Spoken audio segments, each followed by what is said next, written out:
இம்மா நாளா இந்த மீன் முட்டை கண்ணிலே படாம டேக்கா கொடுத்துட்டு இருந்தது. இன்னைக்கு தொபக்கடின்னு பார்த்தோன்னா விட்டுருவானா என்ன?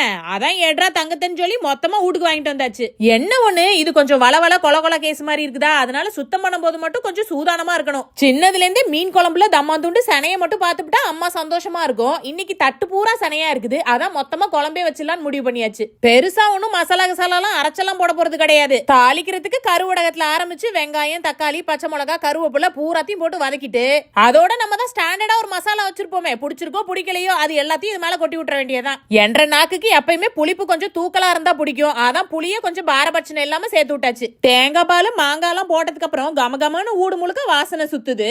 அப்புறம் எங்கேருந்து நம்ம சும்மா இருக்கிறது? உடனே உப்பு காரம் எல்லாம் பாக்குறேங்கிற பேர்ல கொஞ்சமாவது எடுத்து நக்கி பார்த்து பண்ணும், இல்லாட்டி வாயிலேருந்து ஜொல்லு வராத குறைதான். குழம்பு ரெடியான கையோடய ஒரு ஆர்வ கோளாறுல கிண்டுறங்கிற பேர்ல கரண்டியை எடுத்து மொத்தத்தையும் உடச்சு விட்டுறாம பார்த்து பக்குவமா எடுக்கிறது தான் ரொம்ப முக்கியமே. இல்ல மீன் முட்டை இருந்த தடமே தெரியாத அளவுக்கு பூரா கரைஞ்சு போயிடும். எப்பயுமே தட்டுல சோத்த போடும் போது ஆதி பறக்கணும். அதோட நல்லா தழும்பு குழம்ப ஊத்தி இந்த மீன் முட்டையும் உள்ளுக்குள்ள புதைச்சு இந்த போறம் பாரு பைட்டுன்னு ஒரு வாய் சாப்பிட்டா ஆத்தாடி என்ன ருசி.